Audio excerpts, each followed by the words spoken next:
I'm coming on here today. The Lord wants me to share my testimony, what the Lord has delivered me from. I'm going to start from the beginning and do the best I can. I am number 4 of 5 children. My mom raised us alone as a single mom. We were raised in an apartment complex with around like cousins, and my aunts and uncles and everyone lived there as well. My dad was in and out of our lives. I had maybe seen him about a handful of times, and I cherished each time I was with him because it was just so great. I'd see him when I went to my aunt's house, and then we'd hang out a bit. I remember begging him to stay and crying, and just times when I would be at my recitals, my dance recitals, and looking out in the audience and just praying or hoping he was there, and he wasn't. I struggled a lot with my dad not being around, but he also struggled with addiction, and I'll get into that a little bit later on. My sister's dad, my younger sister, he was in my life for a little bit when I was little, and he loved me like I was his own. He was great. He was really funny, and the only part that was tough is he was a drinker, so when he drank, he'd fight and argue with my mom. Sometimes really, really bad, and she would pack his bags, throw the bags outside, and he would at night be yelling up the window and things like that. I had like reoccurring nightmares of bad things happening to my mom. But I always hold on to the positives. He made me feel like he cared about me like I was his own daughter, and to this day would tell people I'm his daughter. We grew up in the Catholic Church. My mom was very faithful, we'll say. She made sure we went to church every weekend, and we went to religious education. My brothers were altar servers, and I remember asking if I could be an altar server too. At that time, it was just boys, but I really wanted to be. And then they finally gave in and let me serve too, ring the bells and prep the books and things like that. So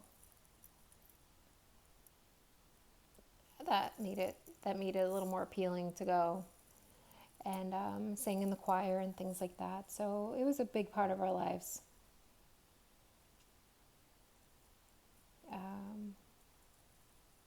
A lot of the stuff about my mom is written in her testimony. I can only touch on it here a little bit because it's a lot, and there's a lot in mine as well. So you could always head on over to hers. It's in my playlist. I remember telling myself that I wouldn't allow myself to be abused the way that my mom was. But then at 18, I found myself in the same position. 18, I had just gotten out of a relationship that I was in for a few years throughout high school. I was very sad and vulnerable and hurt by that, and I kind of got into a new relationship, and this person promised me the world, and I never thought anybody would hurt me. I was just very naive to think that people would hurt me if I never even gave them a reason to, but apparently people do have their own reasons to hurt you. They have their own reasons to do what they do, and I became pregnant at 18, and I had gone to church where my mom was to tell her because I didn't want her to yell at me. And I just sat down quietly next to her and took a deep breath. And I looked over at her and I said, Mom, I'm pregnant. And it was at that quiet time in church where you couldn't really like be loud or say anything without anybody hearing you. And she didn't say really anything. She just kind of kept quiet. And my mom supported me. She really supported me through everything. The person I was having this baby with wasn't there for me. He was cheating and lying and manipulating and just a whole whirlwind of craziness that I wasn't expecting to take on while I was pregnant. I had girls calling the place. I mean, I was in college at the time, but then I was staying in the apartment with him. And I remember this time the girl called the house and she was just telling me everything. And I just remember crying and being visibly pregnant at that point and just finding out everything that was going on. And it was just crumbling inside and hurting inside that it was basically living two lives. Nothing was as I thought it was because I just believed that everything was going to be okay and, this person loved me and everything that he said he did was wrong. And this is a person that I wasn't interested in initially. It was just, I was so vulnerable at that time.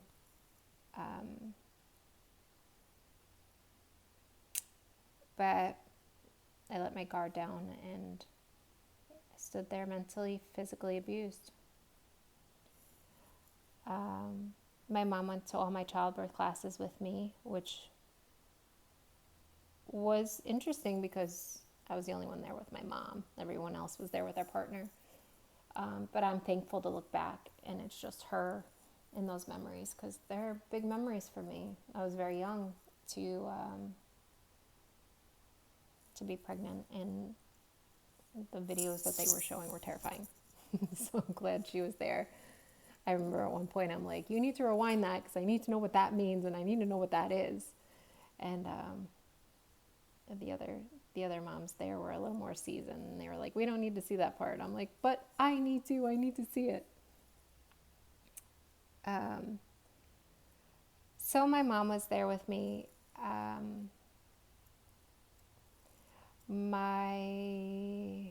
There was one day that I had to try to keep up with her dad. I was pregnant and I was trying to keep up with the father one day, and it actually made me go into labor quick because apparently he didn't care where I was. He was just well ahead of me and I was just trying to keep up with him. I ended up going to labor early. And again, my mom. I called my mom. She ended up picking me up, bringing me to the hospital. And I gave birth with my mom in the room. He wasn't there. He went to work. And I'm so thankful for that. I'm so thankful that it was just her to support me there because I don't look back at these memories in haste. Now I don't really look at it with anything because I'm so much more at peace now, but stay on track. Try to stay on track. Okay, so I had my daughter. My mom was there with me, and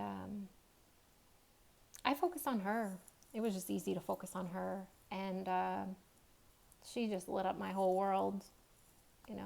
It was just exciting to have such a beautiful little girl in my life, and every little thing that she did and everything that she was just, I created life. Like everything, like it's hard to explain how magical it is to look at your own child and imagine that someone couldn't care for them, especially a father or a dad. So I worked hard. I worked full time. I made sure my daughter was taken care of. She was with a family friend. And then eventually pre-K. The relationship was back and forth, back and forth, back and forth. I became pregnant again. And I was happy. You know, I came from a big family. And I was like, hey, you know, I'll have another sibling for the baby or, you know, for my daughter, and it will be great. And, but when I told him it wasn't that way, he manipulated me and put fear in my mind and just completely, I guess, watered everything down. It was like everything I was against in my life was suddenly on the table and completely watered down. It was nothing. No big deal. And then he had told me that my life would be done if I had the baby. He wouldn't be there. He wouldn't be there to support me. He wouldn't be there to help. He wouldn't be there at all. So I ended up taking the pill that would end that little life that was growing inside me.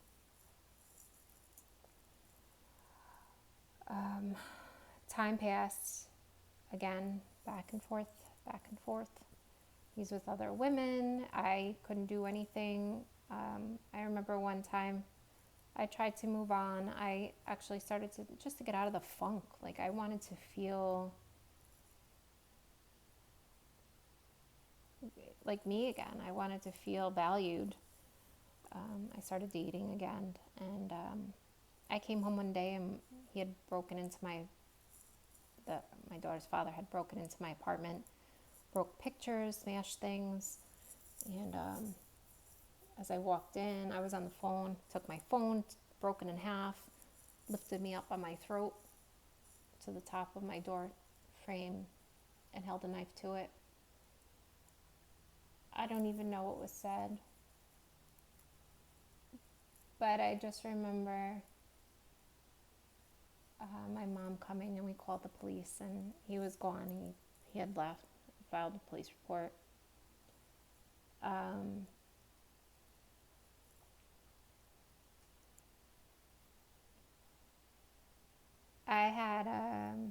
had gotten pregnant again by him, and I was so 100% sure that I'm keeping this baby. This is my baby. I can never go through that again. And excited, and I was actually excited to tell him. I thought, you know, maybe we had gotten past things and what have you, and I was like he owned me, is basically what it was like then. But I found myself in the same manipulated state. I wanted to hold off. I fought it. I fought it so bad. I just wanted that baby. I couldn't go through it again. Sorry.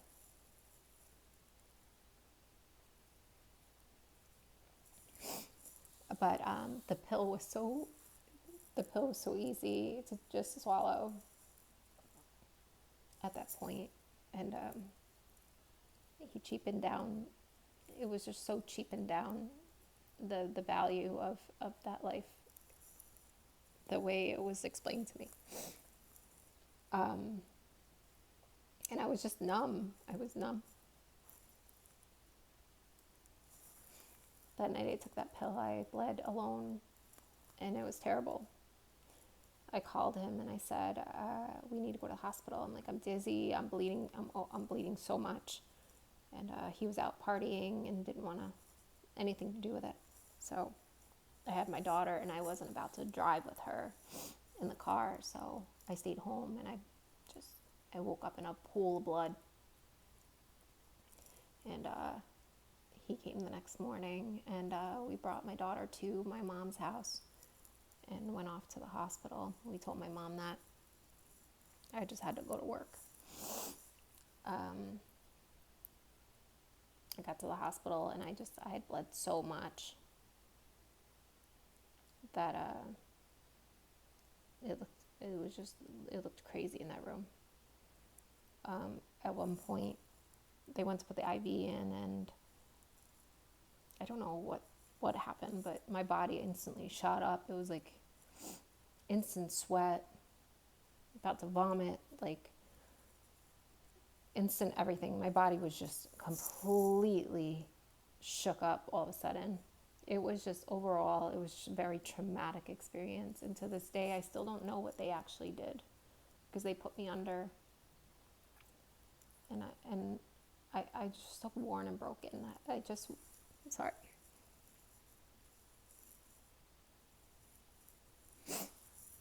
I woke up and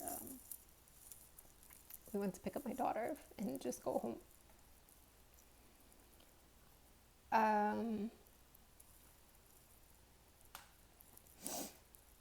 So I went through life focusing on raising my daughter the best I could, working hard, and making sure I didn't substance abuse or anything like that. But I did date a little bit, or tried to date a little bit, to just fulfill like voids that I had in myself, insecurities that I had in myself, to just feel something, you know.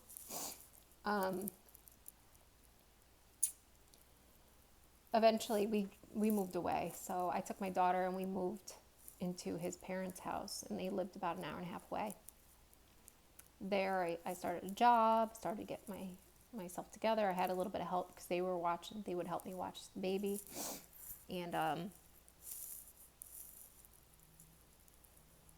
one day I went out. It was a snowy day. Not the smartest idea, but I went out and my car slid, and it just started spinning wildly. And I held on to the cross I had hanging from my rear view mirror. And I just prayed and I said, Lord, I just closed my eyes and I'm like, Lord, I have a baby at home. Like, I can't, like, please help me. And my car was inches away from wrapping around a tree. It had gotten to the point where it was finally at that last spin, and it went to go flying into this tree on my driver's side. And at that one point, that one little tiny point, the back end spun completely around, and it ended up wrapping around on the passenger side instead. And let me tell you, my car was folded in half. I had a seatbelt on, and it still threw me in the back seat. I had glass in my fingers, my hair, my pelvis was fractured. And I just sat there. I didn't have a phone. My phone went flying. I was alive. I survived. Thank you, Lord.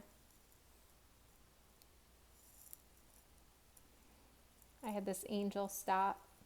So many people kept driving by and just looking and keep driving on, just slowly going by and just staring and then going on. And then finally this person stopped, and I don't remember their face. I don't really remember them at all, to be completely honest with you. But something told me that they were an off-duty paramedic. It was so gentle and so sweet, and making sure my neck was stable and things like that, and got me to the hospital.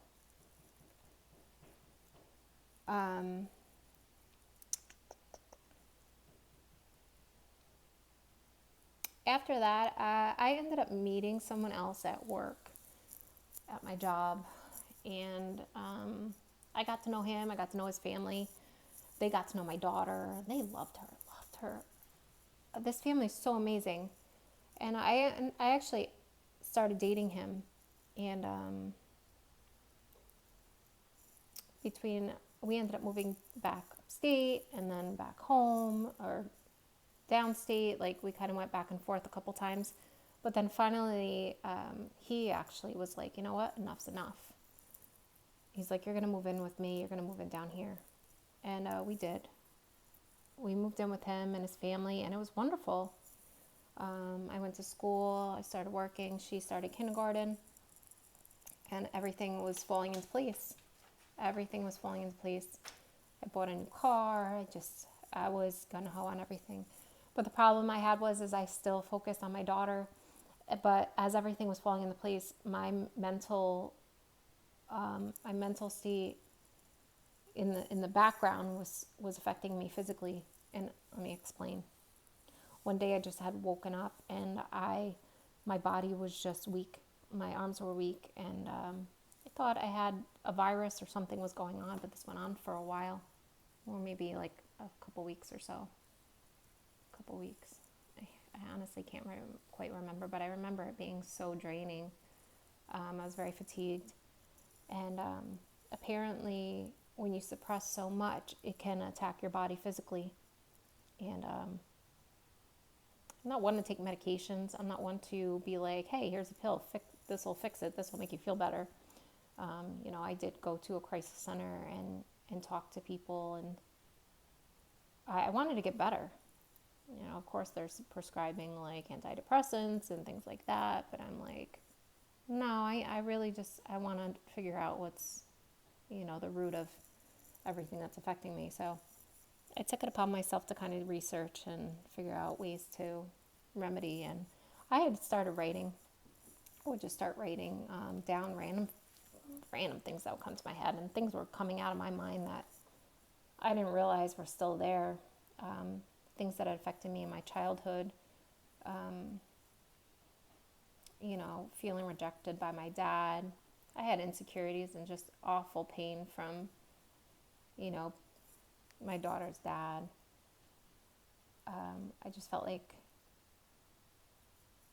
I was treated like a piece of trash, and I think it hurt more because my daughter was tossed to the side as well. And I couldn't understand that. I could not understand that. She's a beautiful, amazing little girl, and it's your flesh and blood. And so I think I was just overwhelmed with so many emotions, so many feelings at such a young age that I really struggled with processing it. So I didn't process it until I had to.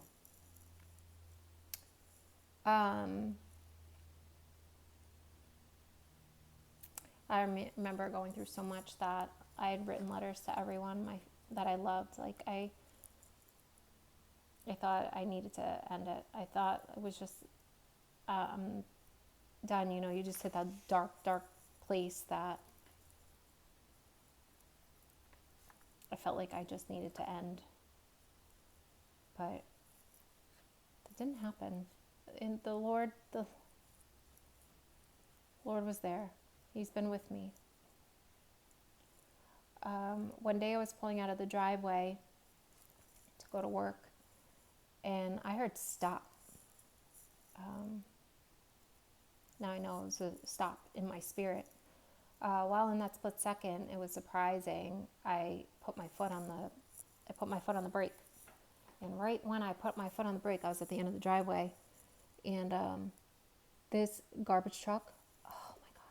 This garbage truck came so fast, flying down the road, like out of nowhere. It just flew by, and my car shook. And if I hadn't stopped my car, it would have been the end. And I just sat there and I cried.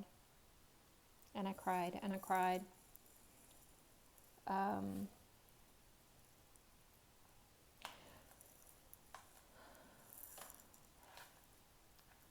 So a lot of the stuff that I was going through played a role in moving us along. It was just like I wasn't ready for a new relationship. My mind hasn't been healed. My heart wasn't healed as much as I wanted it to be. So we went to look for a new apartment. And I had just so happened to have the passcode to my boyfriend's phone. He was looking for apartments too for me, helping. So we were kind of being civil about it, and I had gone on his voicemail for a reason. I don't know if it was getting insurance information or whatever was on there, but I had come across an apartment that was available and took it upon myself to call that person. And I met up and we worked on the price, and my daughter and I had an apartment. I didn't want to move back to Troy, where I was from, upstate New York. I didn't want to raise my daughter where I was raised. It had changed a lot more drugs, violence, and things like that. And I also didn't want her to be manipulated like I was.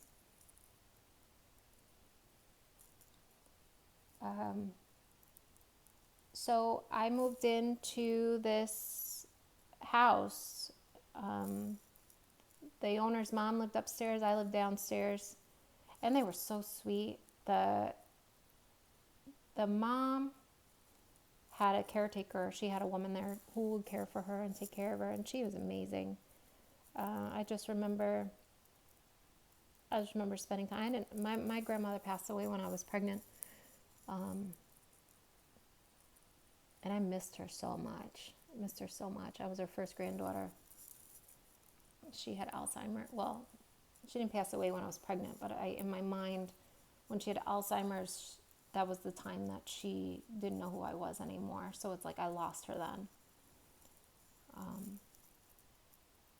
It was hard for me. But I miss my grandma. So having this woman in my life was a big deal, because she would sit and she was sharp. Her mind was very sharp. She'd sit with me and we'd talk.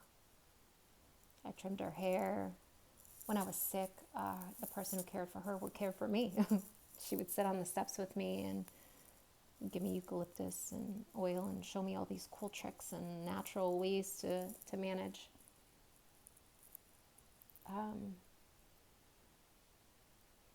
We'll fast forward a little bit. So the mom, the owner's mom, passed away. She ended up passing away.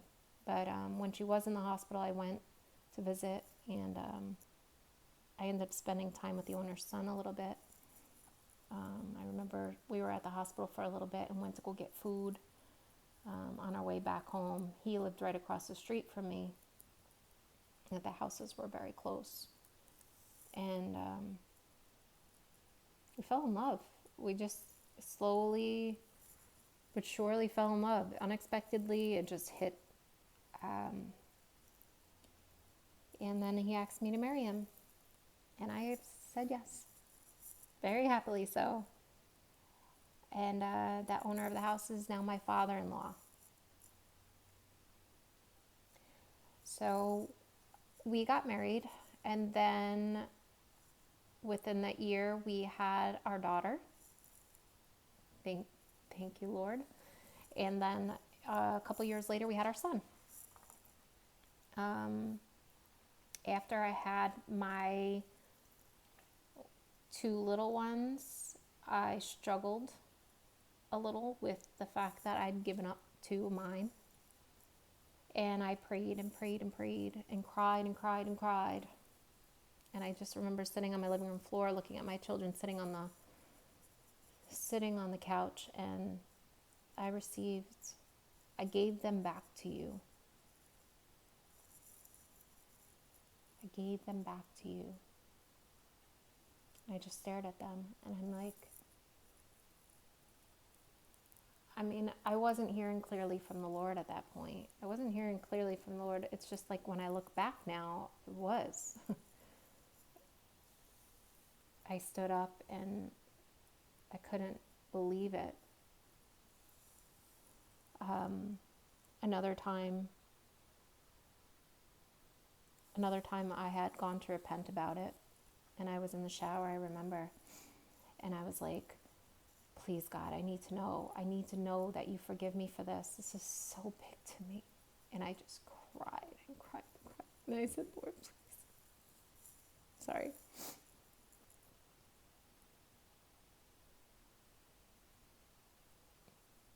Because I really wanted those babies.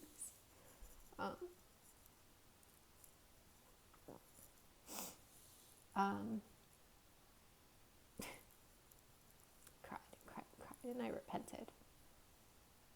And I said, Lord, I really need to know that you forgive me. And I need to forgive myself. And I kid you not, broad daylight. I mean, it was pretty broad daylight and no storms, no wind, nothing. My electric went straight out. My shower went completely dark. And I just stood there shocked. And then, of course, I called my mom. And I'm like, oh my gosh, Mom, you'll never guess what happened. And yeah, Lord heard me loud and clear. He let me know. He's so good. My husband loves my daughter, my oldest. I'm so thankful for that. They've had some struggles. You know, my daughter's also had a little bit of a struggle with the situation as a whole. I don't really want to go into it, but, you know, it's been a struggle on its own. I was home with my kids during the day, and this is when I really get into some of the things that brought me to reading the Bible.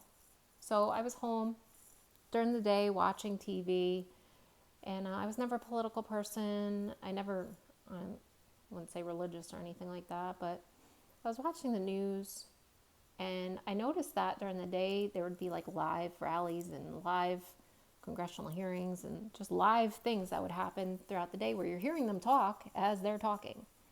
So when people get home during the day, I noticed around like 5 o'clock when they were doing a recap of the news and things like that, they flipped it on its head. Like all of the things that I saw came back so negative and so flipped and twisted and manipulated. And it was like stoking hatred and just so many lies. I honestly, I couldn't believe the fear mongering. And there was one point where they were saying they were taking down the 10 Commandments monument, and that shocked me, but not more than the fact that they had put up a Baphomet statue with 2 little children praying to him. And that's when I was like, you know what? I know where the truth is. I need to read my Bible. I started right away. I turned off the news and I was like, I need to educate myself. Let me get that Bible and start reading. So I did. My mom had already started reading because one of the pastors had told her, you know, have you ever read the Bible for yourself? And she's like, well, you know, it's a lot of pages. But I have time now. So she started reading as well. When my mom was young, she saw spirits. She's always had some type of connection, faith-wise, something else. Her mom had also had a near-death experience where she had died during childbirth and had witnessed heaven. She learned during that near-death experience that we were descendants of David. And we didn't really know what that meant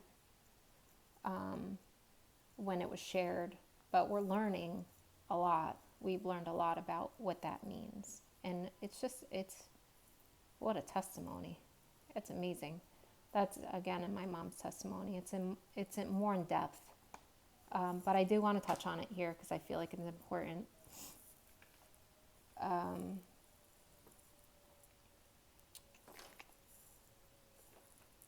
Okay. So I had started a channel because my mom and I started to listen to some of the words that were posted on social media from the messengers, and I started to share them on my channel. I felt led to. And then after a little bit, my mom started to receive word. And then eventually, and I was to share those, so I shared those on my channel, and then she was to put a testimony together. So she started to receive dreams, visions, words, the works, and then I had two. Um, and my children, had received dreams.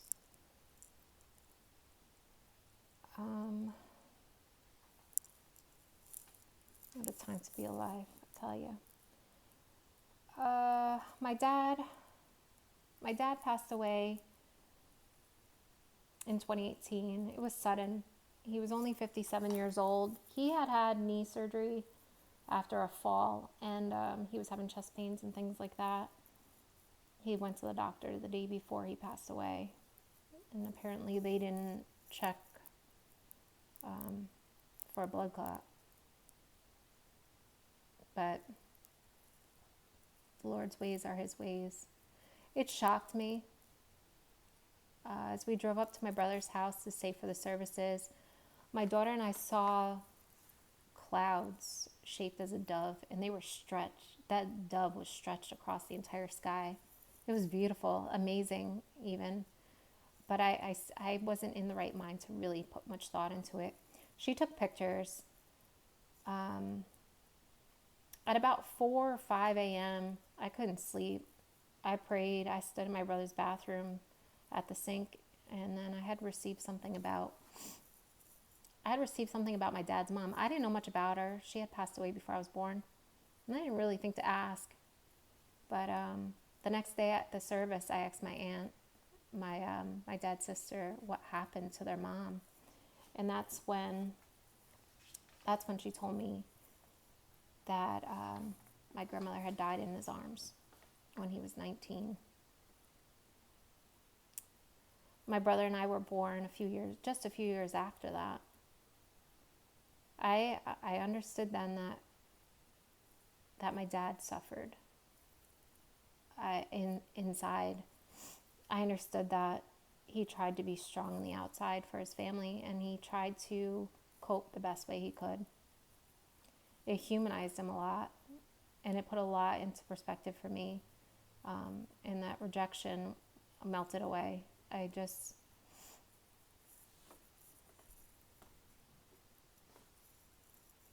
felt a peace come over me, knowing at least that part. While I was at home, I was coming down from it all, and I just sat on the couch crying about my dad, because I had gotten, information about him. He was setting up a swing set. He was excited to meet his grandchildren.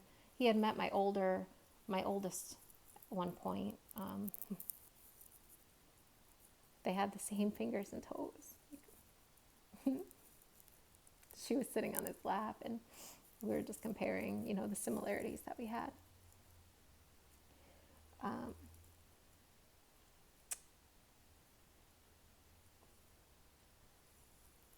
Sorry. But I was sitting on the couch and just crying about it. And I stood up, and I just so happened to pick up his prayer card from the service. And it shocked me. Shocked me. I looked at the picture and the prayer on it, and then I flipped it over, and lo and behold, it's Jesus hugging a man, and there's a dove-shaped cloud above their heads. And then I started having cardinals tap on my windows. It was just literally just come and tap on my bedroom window. I've never seen cardinals before either. But it was amazing. It happened for about 3 months after my dad died.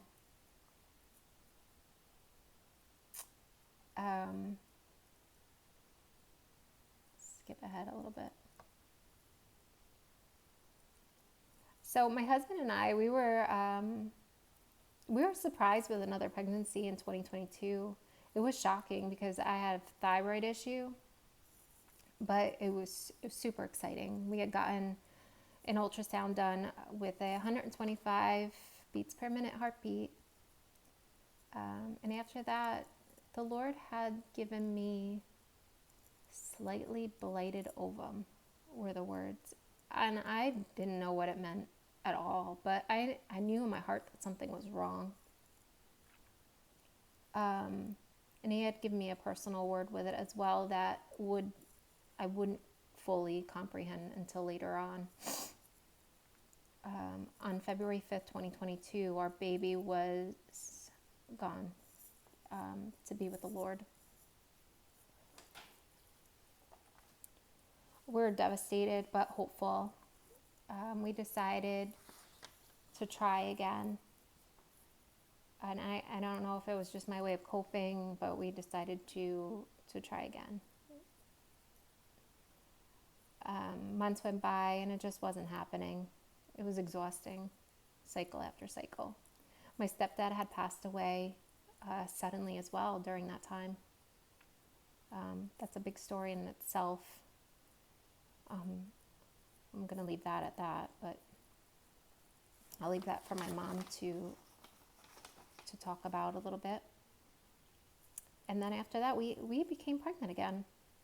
After many cycles, and to our surprise, the baby's due date was February 5th, 2023, and it was exactly 1 year after the little one went to be with the Lord. I'm just in awe of our Father. I'm in awe of what He's done. My son is here. He was actually born a little bit early on January 17th of 2023. I'm super, super thankful with what the Lord has done in my life. I have a lot more personal testimony, but I wanted to just touch on a lot of the things that the Lord has delivered me from as far as growing and finding peace in my heart. Funny thing is, last night he had me dealing with something else before I got this out, and I actually had to message a couple people to forgive them for things that they had done to me when I was a child. And then I had reconciled another thing too. There was one point where I stole money. I stole money from somebody that really didn't need to take it from. A really good person. And I just took it. And it was at that point when I was pregnant with my first daughter. I took it. And I was numb. Like, I just didn't care, I guess. And I did actually end up writing that person a letter. And I returned the money many years later. But I returned it. And I apologized. So I've been going through a lot of forgiveness. I wrote to my daughter's father just to let him know that I had forgiven him. You know, and I forgive because more for me. I know that the Lord will do whatever He wills with their end of it, but it's more for me. And I woke up this morning and I dealt with something very hard for me. And but I did it. And you know what? I feel so much peace in my heart for doing so. With that said, I am at peace in my Father's arms. And you know what?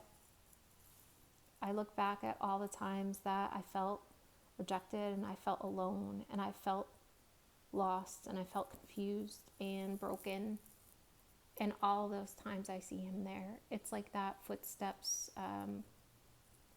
poem about seeing the one row of footsteps is when He carried you. He carried me.